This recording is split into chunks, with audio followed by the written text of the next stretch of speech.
Ini dashcam yang paling nipis saya jumpa setakat ni. DDPi Z40 GPS version. Nampak tak halus dia tu? Dia tahan panas. Okay? Sesuai dengan cuaca dekat Malaysia ni. Sebab dia tak pakai bateri lithium biasa tu.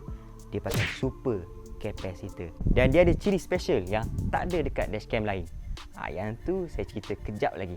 Okay. Model Z40 ni dia datang dengan dua kamera lah. Ada kamera belakang juga, dua channel. Dan kalau dulu untuk DDPi dua kamera, kita ada X2S Pro kan. Tapi yang tu harga dia agak mahal. Yang ini jauh lebih murah, tapi dia punya spek performance dia setara dengan X2S Pro. Jadi jom unboxing. Sekarang jom kita unboxing dashcam Z40 dan juga sekali dengan kamera belakang ni. Okay.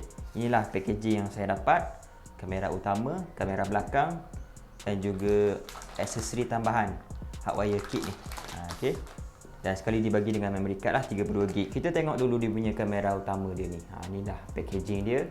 Cantik lah, dia bagi semua info-info yang basic dekat kotak ni. Housing ni, cover dia ni. Ni adalah kotak utama dia. Kita buka dulu. Dia punya kotak ni macam telefon pun ada. Saya tengok. Okay, ini adalah unit utama dashcam Z40. Okay, kita buat keluar sekejap. Design dia memang sangat nipis lah.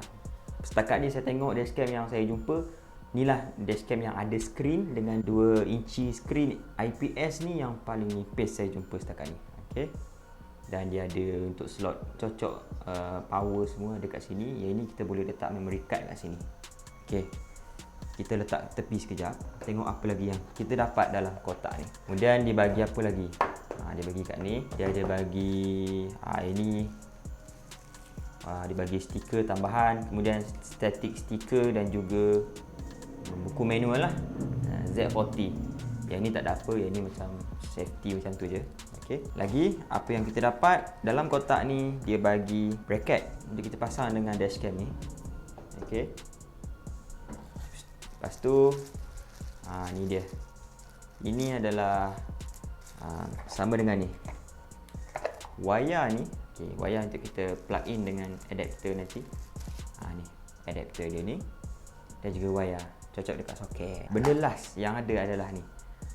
Benda ni kita nak sorok wayar nanti senang, guna benda ni je. Okey.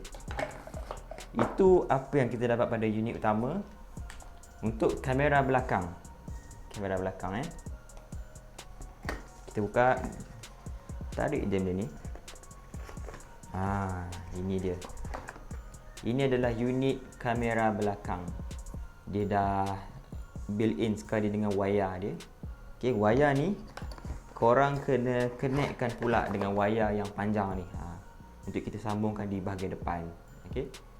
Cocok je nanti. Okey, ini adalah unit utama dia. Apa lagi yang ada? Itu je lah. Ini adalah buku panduan rear camera. Okey.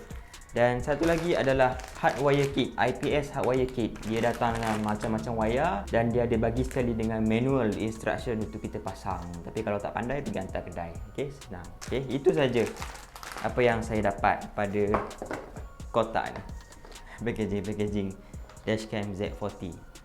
Okey, dan saya nak cakap dari segi spesifikasi dashcam Z40 ni. Okey, ini adalah model terbaru daripada DDPi, okey, Z40, dan yang ini dia built in sekali dengan GPS, GPS version, dan dia datang sekali dengan kamera belakang, rear camera. Apa yang saya boleh kata adalah dashcam ni dia punya kamera dia memang ultra resolusi yang tinggi, 1944 pixel. Dia support full HD lah, memang full HD betul. Okey, dan dia dua channel macam saya katakan tadi dengan kamera belakang. Apa yang menarik adalah dia punya angle bukaan dia tu, dia boleh untuk kamera depan support sehingga 140 darjah bukaan dia, dan kamera belakang dia kurang sikit, 125 darjah sahaja bukaan dia tu. Tapi okey lah, sebab kita nak fokus yang bahagian depan kan. Okey. Dan kelebihan untuk kamera belakang dia ni, dia boleh rotate dia boleh pusing 360 60 darjah. Jadi kalau korang tak nak pasang dekat bahagian belakang, korang boleh juga install di bahagian dalam. Jadikan dia sebagai kamera interior pun boleh. Dan untuk kamera dashcam utama dia ni, dia pakai sensor video daripada Sony IMX335 CMOS sensor. Kira bagus jugalah. Okey, saya nak cerita dari segi bateri yang diguna pakai. Dia tak pakai bateri biasa, bateri lithium ke apa, tapi dia pakai yang jenis super capacitor.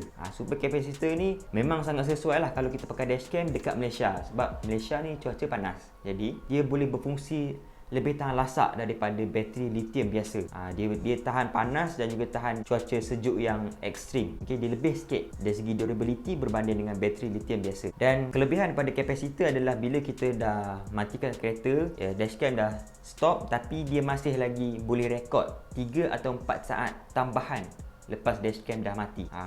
Lepas dashcam dah stop lah, dah off. Bukan mati apa. Satu lagi spesifikasi yang ada pada dashcam Z40 ni adalah dia panggil sebagai teknologi D2Safe Dual Channel Storage. Benda ni dia sebagai backup, dan benda ni bagus ada pada dashcam ni. Sebab apa? Biasanya kalau dashcam kita rekod, dashcam dia nak rekod diperlukan memory card. Jadi memory card ni dia akan masukkan segala footage dalam memory card. Tapi bila memory card dah corrupt ataupun error masa tu, dashcam tak boleh nak rekod dan simpan lah kan. Tapi dengan teknologi D2Safe ni, footage yang masa memory card tu corrupt, footage tu masih lagi direkod dan dia simpan dalam, dia panggil sebagai NAND flash. NAND flash ni disimpan dalam tu sekejap. Bila memory card dah okey balik, baru dia transfer semua footage yang last tadi tu dalam memory card. Dia selamatkan footage kita. Footage kita takkan hilang. Dan memory card dia ni, dia boleh support sehingga 128GB micro SD card ataupun TF card lah dia panggil kan. Mana-mana satu sama je lah. Okey, jadi itu saja apa yang saya boleh kongsi dari segi apa yang kita dapat dan juga spesifikasi dashcam Z40. Nak pasang dashcam, pertama tampal dashcam, pasang adapter, cucuk wayar dekat dashcam dan adapter, dan sorok wayar.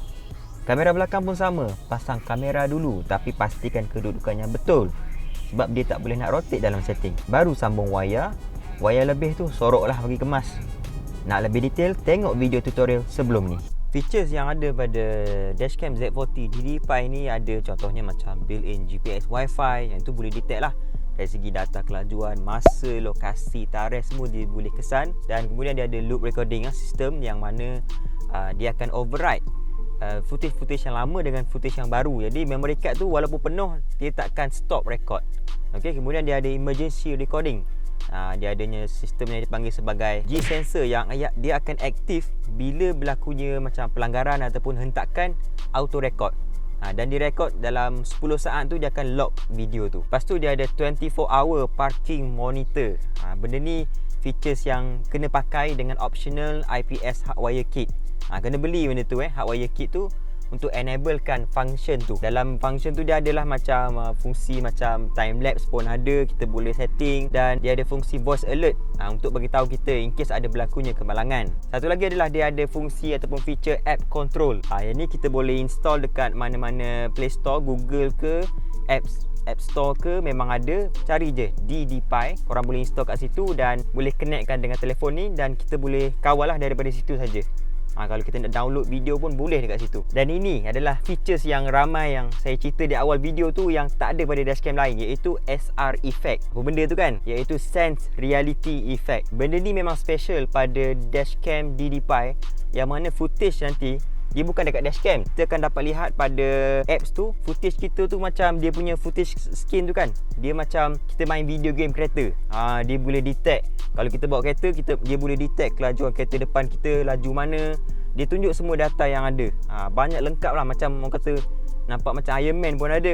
Dia punya skin tu, layout dia tu. Okey, dan ke semua fungsi dan ke semua info yang keluar tu memang bacaan yang betul lah, bukan sekadar dami-dami kosong je. Okey, jadi itu antara features Z40 ni. Footage bahagian siang, kalau kamera depan dengan belakang, depan dia memang lawa lah. Okey, memang jelas dia punya tu crispy, lepas tu dia punya colour pun vivid. Belakang mungkin kurang sikit. Okay, dan dari segi angle dia, bukaan angle tu depan memang cukup dah. Dah okey dah tu. belakang lah dia kurang sikit sebab dia 125 kan. Dan untuk footage bahagian malam, nak kata terlalu power tak adalah, tapi dia memadai lah. Dia punya tu tak adalah pecah-pecah. Bagi korang yang nak beli dashcam Z40 ni, link produk saya ada letak di description dan juga saya pin sekali dekat komen. Itu adalah link rasmi daripada DDPi. Okey, dan bagi yang tanya harga dia berapa, dia bermula daripada 229 sehinggalah ke 459 untuk pasaran Malaysia ni.